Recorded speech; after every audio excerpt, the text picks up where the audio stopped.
Sesuatu dalam keseluruhan percakapan itu membuat Ray salah paham, tidak membantu jika tubuhnya bereaksi berlawanan dengan pikirannya. Ketika dia melihat adiknya tadi, dia sangat ingin bergegas dan memeluknya, tapi Ray juga memahami bahwa hanya karena seseorang adalah keluarga bukan berarti dia harus bersikap baik padamu. Keluarga sebagai orang terdekatmu seringkali merupakan pihak yang paling bisa menyakitimu. Yang terbaik bagi Safa adalah menjadi lebih kuat secara mandiri.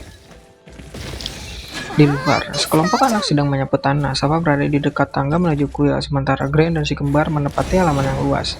Mereka sesekali melirik ke arah Safa. Cerdas sekali apa yang kamu lakukan di sana, Gil. Menurutmu berapa lama ini akan bertahan? Aku tidak tahu. Dia mungkin tinggal lebih lama karena dia ditemani oleh kakak laki-lakinya. Ya, tapi dia lemah. Sepertinya dia tidak bisa berbuat apa-apa. Mungkin kita harus mengincarnya juga. Dengan begitu, dia akan pergi lebih cepat dan mereka berdua akan pergi. Tidak, setelah Grand nyala keduanya. Tinggalkan kakaknya sendiri. Sepertinya dia tidak terpengaruh dengan apa yang terjadi. Aku yakin keduanya tidak dekat dan selain itu, seperti yang kamu bilang, dia lemah. Tidak ada yang perlu dikhawatirkan. Meskipun Grant mengungkapkan pemikiran ini, dia memikirkan sesuatu yang berbeda. Ada sesuatu yang meresahkan pada anak baru itu. Aku tidak yakin apakah aku membayangkannya atau tidak, tapi ketika dia keluar bersama Kron dan melihat adiknya, itu hanya sesaat. Tapi matanya aku tidak tahu kenapa, tapi seluruh tubuhku gemetar setiap kali aku memikirkannya. Membuka pintu lain. Panjilang melep, bercermin pada hari sebelumnya sudah waktunya latihan sore mereka. Red sesekali terlibat dalam latihan fisik berjuang seperti sebelumnya, tetapi berusaha untuk mendorong dirinya lebih jauh. Pikir aku bisa bertahan selama 3 menit 20 detik kali ini. Jika aku tetap di jalur, aku dapat meningkatkan sedikit demi sedikit. Sayang sekali tidak ada obat eliksir di sini, tetapi jika ada pil budidaya, aku mungkin menemukan cara untuk mendapatkan lebih banyak renung red. Mengingat hal tersebut, ia menilai hal tersebut terlalu beresiko. Kuil itu terpencil, jauh dari pusat kota, dan satu-satunya alat bantu budidaya yang berharga berasal dari para pejuang Pagna. Kecuali jika dia berasal dari para pejuang Pagna, dia perlu merencanakan jalannya sendiri untuk berkembang. Dengan staminaku saat ini, aku mungkin tidak akan sampai ke sana dan kembali sebelum matahari terbit. Selama berlari, Safa berada di dekat pemimpin, berlari di belakang Grand. Melihat ini, Grand mempercepat langkahnya. Siswa lain mulai tertinggal, namun Safa tekad terpatri di wajahnya mempertahankan kecepatannya. Grand berpikir dengan sedikit kesal, apa yang dia coba buktikan? Menyalipku, dia pikir dia ini siapa? Dengan gerakan tiba-tiba, Grand mengangkat kakinya dengan hati-hati, dan di saat yang tepat, dia menginjak kaki Safa hingga membuatnya tersandung. Karena langkah mereka yang cepat, dia terjatuh dengan keras, tangannya tergores ke tanah. Melihat kejadian itu, Kron dengan sigap memerintahkan semua orang untuk berhenti dan melanjutkan ke tahap berikutnya. Simeon sementara itu menatap Grand dan si kembar dengan ekspresi tidak senang, sesekali melirik ke arah Rage. Apakah dia benar-benar tidak peduli dengan adiknya? Simeon berenung. Berikutnya adalah meditasi, menyalurkan energi dan menyempurnakan kisah seseorang. Red sangat menikmatinya, merasakan kekuatan inti gelapnya semakin kuat. Segera mereka beralih ke pelajaran praktis. Sekarang, setelah kamu menguasai peralihan 2 langkah, aku ingin mengajari kalian cara mengendalikan jarak dalam skenario nyata. Kron mengumumkan, berpasangan dengan seseorang yang memiliki kemampuan serupa. Berdirilah dengan kepalan tangan menyentuh hidung lawan. Mundur 2 langkah, lakukan pergerakan 2 langkah, dan kembali ke posisi awal. Tugas pasangan kamu adalah fokus pada tinju yang masuk melawan dorongan untuk tersentak. Mulailah dengan lambat, lalu tingkatkan kecepatan secara bertahap. Jika pukulan sepertinya tidak dapat dihindari, hindarilah, tetapi hanya jika kamu melihat yang datang. Saat para siswa mulai berpasangan, Simeon mendekati Reja. Ya, aku tahu aku lebih unggul darimu dalam ini, tapi pertama, menurutku hanya akulah satu-satunya yang berbicara denganmu, dan kedua, mencocokkanmu dengan yang lebih muda itu jelas merugikan. Reja hanya mengangkat bahu sebagai jawaban. Simeon memulai melontarkan pukulan tanpa langkah. Reja tidak berubah. Bahkan ketika Simeon memasuki shift 2 langkah, Reja tetap stabil, hampir terlihat sedikit pesan. Apakah ini tidak terlihat menakutkan? Simeon bertanya. Apakah kamu mencoba membuatku benar-benar memukulmu? Harus diakui, Simeon saat ini Rage punya wajah yang sangat panci. Dia sangat segera menyesal bertanya. Rage dalam upaya pura-pura mengirimkan tinju ke arah Simeon yang tersandung ke belakang karena terkejut. Bagaimana kamu bisa begitu tenang? Aku bahkan tidak bisa membuka mataku. Simeon bertanya.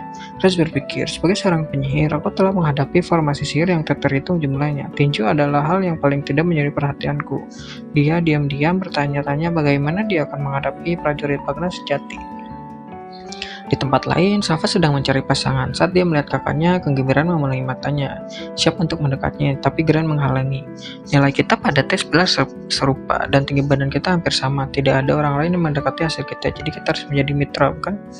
Terjebak oleh logika Grand dan tidak mampu menyuarakan pikirannya, Safa terpaksa menekan bahasa isyarat. Baiklah, ini dia. Grand menyatakan melepaskan tinju. Karena terlalu bersemangat, dia melepaskan tinjunya mengenai hidung Safa dan perhiasan saat dia terjatuh. Linglung yang terluka, maafkan aku. Aku salah menilai jarak. Seharusnya aku mendengarkan Kron. Seru Grand menawarkan bantuan dan memukul beberapa kali.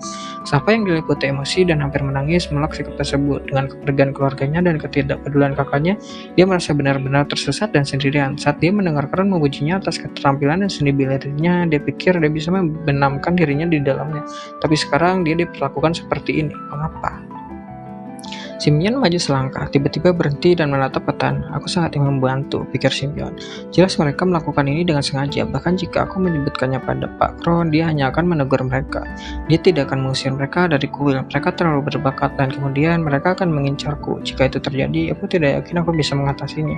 Jika aku meninggalkan kuil, impianku menjadi prajurit Magna akan hancur. Karena kejadian malang yang terjadi, Kron memasangkan mereka secara berbeda dan latihan segera berakhir pada malam itu.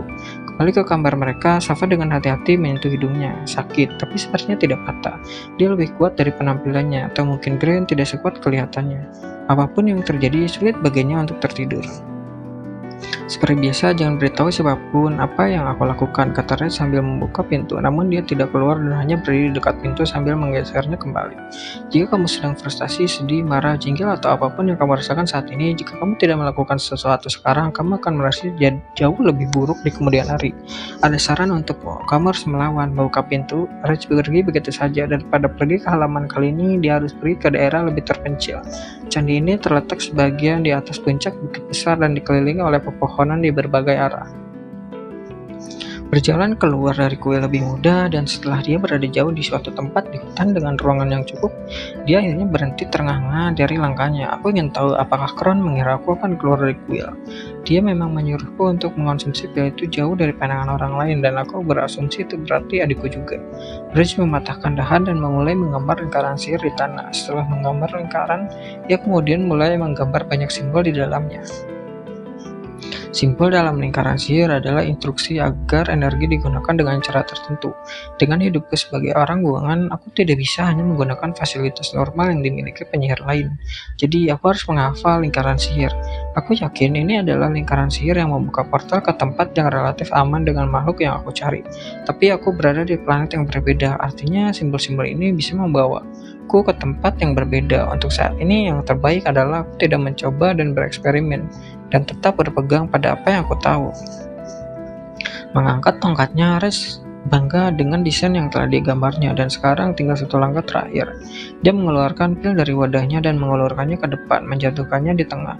Kemudian berjalan ke tepi lingkaran. Sihir gelap mengelilingi jauh jari telunjuknya saat dia menyentuh lingkaran di bagian paling pinggir. Segera lingkaran sihir mulai bersinar ungu samar. Itu bergerak mengisi garis yang telah digambarnya dengan hati-hati. Ketika semua garis terisi, itu mulai menyala dan energi dari pil dikeluarkan. Aku ingin tahu apa yang akan terjadi jika aku memakan pil tersebut, tapi saat ini adalah taruhan yang jauh lebih aman.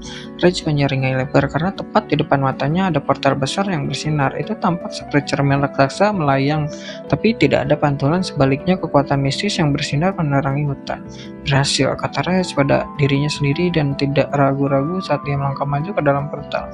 Ayo menjadi lebih kuat dan aku bisa menghadapi dunia seni bela diri ini. Melangkah melewati portal yang aneh, sensasinya seperti kehilangan kendali atas keberadaan untuk sementara waktu, halus dan hampir kosong. Begitu sampai di sisi lain, sensasi seperti hembusan angin perlahan akan meresap kembali ke dalam kesadaran seseorang. Tidak peduli berapa kali pun hal itu dialami, kekosongan yang sekilas itu adalah sesuatu yang mustahil untuk dibiasakan. Saat sepatu Buttress menyentuh tanah yang kokoh, portal di belakangnya tertutup rapat dengan suara dengungan yang hampir seperti listrik.